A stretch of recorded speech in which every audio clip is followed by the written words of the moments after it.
राधे राधे भक्त जनों, अब आप सुनेंगे मार्ग शीर्ष माह की अमावस्या की 23 नवंबर दिन बुधवार को है। इस दिन स्नान दान व्रत और पूजा पाठ करने से पुण्य लाभ प्राप्ति होता है। पूजा के समय अमावस्या व्रत की गाथा का श्रवण करते हैं तो अखंड सौभाग्य और सुख की प्राप्ति होती है। बहुत बरस पहले की बात है। गरीब ब्राह्मण परिवार में पति और पत्नी और उनकी एक पुत्री निवास करती थी। सारा परिवार प्रभु भक्ति में लीन रहता था। उनकी पुत्री सुंदर, संस्कारी और गुणवान थी। वो उसके लिए वर की तलाश कर रहे थे, किंतु निर्धन होने के कारण उसके विवाह में अड़चनें आ रही थी। प्रभु कृपा से उनके घर में एक महात्मा आया। उस कन्या की सेवा भावना से खुश होकर उन्होंने उसे आशीर्वाद दिया। तो उस लड़की की पिता ने कहा, महात्मा जी, बहुत समय से हमें अपनी लड़की के लिए वर की तलाश कर रहा है, मगर हमारी गरीबी की वजह से हर बार बात बनते बनते रह जाती है।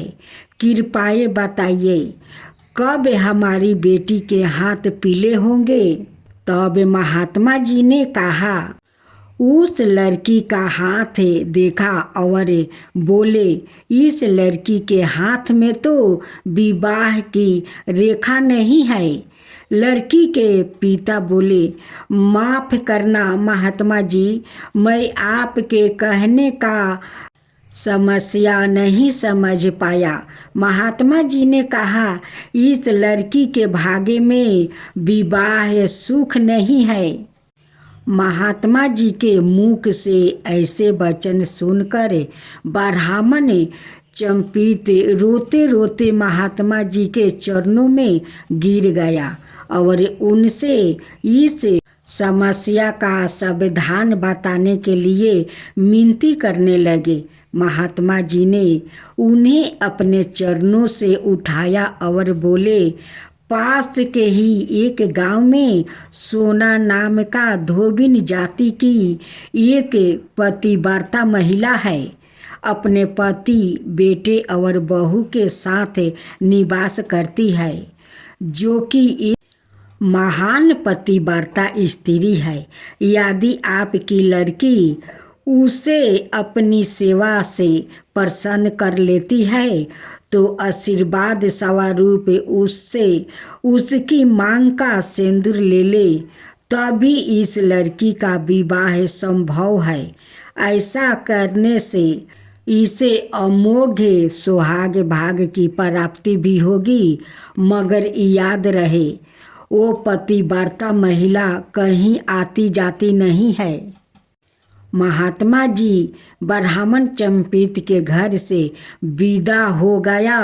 ब्राह्मणी ने अपनी लड़की को अगले दिन भोर होते ही धोबिन की सेवा करने भेज दिया। लड़की पूरे दिल से सोना धोबिन के घर की साफ सफाई करी और अन्य सारे कार्य करे। उनके उठने से पूर्व ही अपने घर लौट आती थी। यह कर्म बहुत दिन तक चलता रहा। एक दिन सोना धोबिन अपनी बहू को शाबाशी देते हुए बोली, तुम तो ब्रह्म मुहूर्त में उठ कर ही घर का सारा काम कर लेती हो और मुझे आभास तक नहीं होता। बहू बोली, नहीं माता जी, मैं तो सुबह देरी से उठती हूँ। मुझे तो लगा कि घर के सारे काम आप कर लेती है। अगले दिन भोर होते ही सास बहू उठकर घर के एक कोने में छिप कर निगरानी करने लगी कि कौन है जो ब्रह्म मुहूर्त में ही घर का सारा काम करके चला जाता है। अपने निर्धारित समय पर ब्राह्मण की बेटी आई और मुख से भजन करते करते घर का काम दिल से करने लगी। अपना काम पूरा होने पर जब वो जाने लगी तो सोना धोबी ने उसे पूछा, तुम कौन हो बेटी, और इस तरह छुप कर मेरे घर का काम क्यों करती हो? ब्राह्मण की लड़की ने उन्हें महात्मा के द्वार कही गई सारी बात बताई। सोना धोबी ने पतिव्रता होने के साथ साथ नेक दिल की थी। वो उस लड़की की मदद के लिए तैयार हो गई। उस दिन अमावस्या थी। वो उस लड़की के साथ बिना अन्न जल ग्रहण किए उसके घर की ओर चल पड़ी। उसने सोचा रास्ते में कहीं पीपल का पेड़ मिलेगा तो उसे भौरी देकर और उसकी परिक्रमा करके ही जल ग्रहण करेगी। लड़की के घर पहुंचकर धोबिन ने जैसे ही अपनी मांग से सिंदूर उस कन्या की मांग में लगाया तो उसके पति के प्राण निकल गया। उसे ज्ञात हो गया कि उसके पति इस दुनिया में नहीं रहे। वो ब्राह्मण परिवार से विदा लेकर चल पड़ी। रास्ते में पीपल का पेड़ देखकर उसने ईंट के टुकड़ों से 108 बार भौरी देकर 108 बार पीपल के पेड़ की परिक्रमा की। तत्पश्चात जल ग्रहण किया। तभी उसके पति की मृतक देह में प्राण लौट आया। अमावस्या के दिन अपने मनोरथ की मूर्ति के लिए धोबिन परिवार को भेंट इत्यादि देने का भी विधान है। अब सुने पाप और पुण्य की। पुष्कर में स्नान करने से पाप धुल जाता है। सभी पापी जनियों सिर्फ पुष्कर में ही क्यों होती है? ब्रह्मा जी की पूजा। अब दूसरा जानिए क्यों भगवान शिव ने 19 साल तक शनि देव को पीपल के पेड़ से उल्टा लटका कर रखा था। अब तीसरा क्या है? क्या आप जानते हैं कि रामायण में लक्ष्मण, भरत और शत्रुघ्न की पत्नियां किसका अवतार थी? अब चौथा की अस्थियां मौजूद है इस मंदिर में त्याग और संपूर्ण का प्रतीक है यह मंदिर। पांचवा जानिए श्री कृष्णा की वैजयंती माला के अनुभूत रहस्य जिसे जानकर आप बदल सकते हैं अपनी जिंदगी। मार्गशीर्ष अमावस्या तिथि पंचांग के मुताबिक अगहन महीने की अमावस्या 23 नवंबर बुधवार को सुबह 6:50 से शुरू होगी, जो कि अगले दिन यानी 24 नवंबर को सुबह 4 से 26 तक रहेगी। इस तरह मार्गशीर्ष अमावस्या 23 नवंबर रहेगी। पितरों का पर्व। इस दिन स्नान दान के साथ पितरों का तर्पण श्राद्ध करना फायदेमंद होता है। किसी भी महीने की अमावस्या को पितरों का तर्पण अशुभ दोष निवारण आदि के लिए बड़ा ही श्रेष्ठ माना जाता है। मार्गशीर्ष अमावस्या तिथि पर देवी लक्ष्मी की भी पूजा विशेष फलदायी होती है। व्रत राखे मार्गशीर्ष अमावस्या के दिन, संभव हो तो व्रत राखे और क्षमता अनुसार जरूरतमंदों को अन्न वस्तु आदि का दान करे। संध्या के समय पीपल के नीचे सरसों के तेल का दीपक जलाए। मानता है कि इस दिन भगवान विष्णु की विधिवत पूजा और व्रत करने से सभी मनोकामना पूर्ण होती है। इसके साथ ही इस दिन भगवान सत्यनारायण की कथा सुनने से हर दुख दर्द से मुक्ति मिलने की भी मान्यता है। महताओं, अमावस्या के दिन पवित्र नदियों में स्नान और दान करना बेहद शुभ फलदायी माना गया है। घर पर स्नान के जल में पवित्र नदियों का जल मिश्रित कर भी स्नान कर सकते हैं। यह दिन कल सफर दोष, पितृ दोष निवारण आदि के लिए भी श्रेष्ठ माना गया है। अब सुनते हैं पितृ पक्ष की पौराणिक कथा। पितृ पक्ष की पौराणिक कथा के अनुसार जोग और भोग दो भाई थे। दोनों अलग अलग रहते थे। जोग धनी था और भोग निर्धन। दोनों में परस्पर बड़ा प्रेम था। जोग की पत्नी को धन का अभिमान था, किंतु भोग की पत्नी बड़ी सरल हृदय थी। पितृ पक्ष आने पर जोग की पत्नी ने उसे पितरों को श्राद्ध करने के लिए कहा, तो जोग इसे व्यर्थ का कार्य समझकर टालने की चेष्टा करने लगा।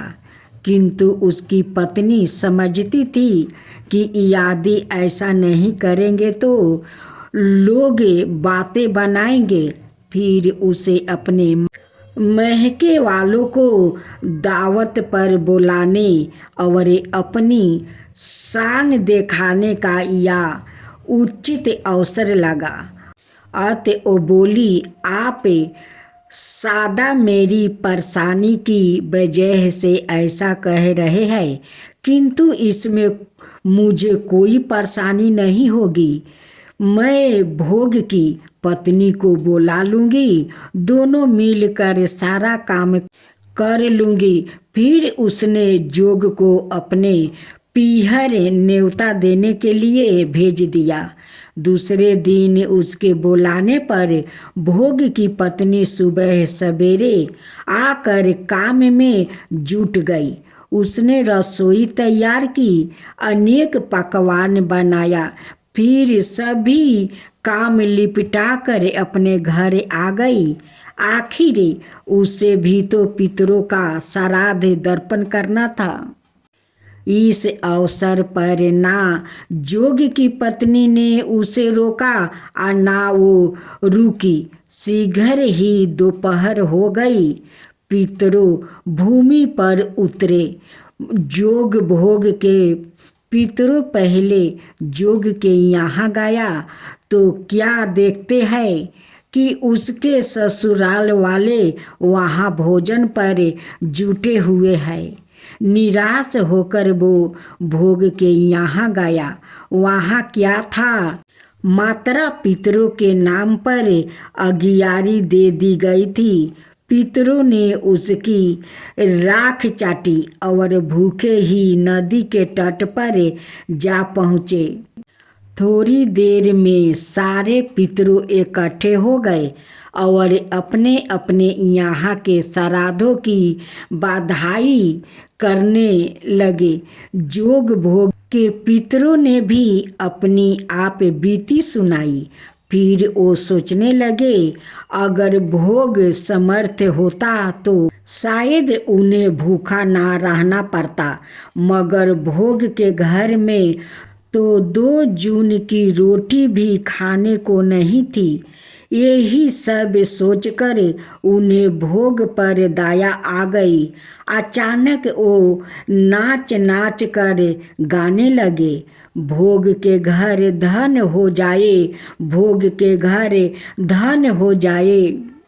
सांझ होने को हुए, भोग के बच्चों को कुछ भी खाने को नहीं मिला था।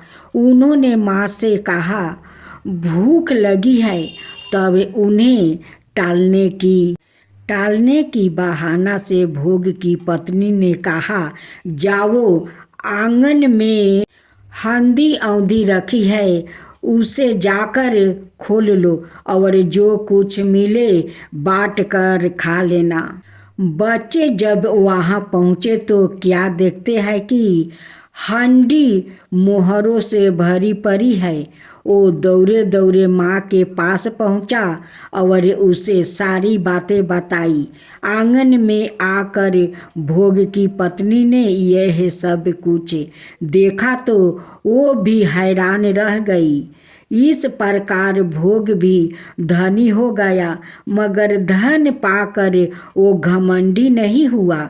दूसरे साल का पितृपक्ष आया। श्राद्ध के दिन भोग की स्त्री ने 56 प्रकार के भोजन बनाई। ब्राह्मणों को बुलाकर श्राद्ध किया, भोजन कराया, दक्षिणा दी। जेठ जेठानी को सोने चांदी का बर्तन में भोजन कराया।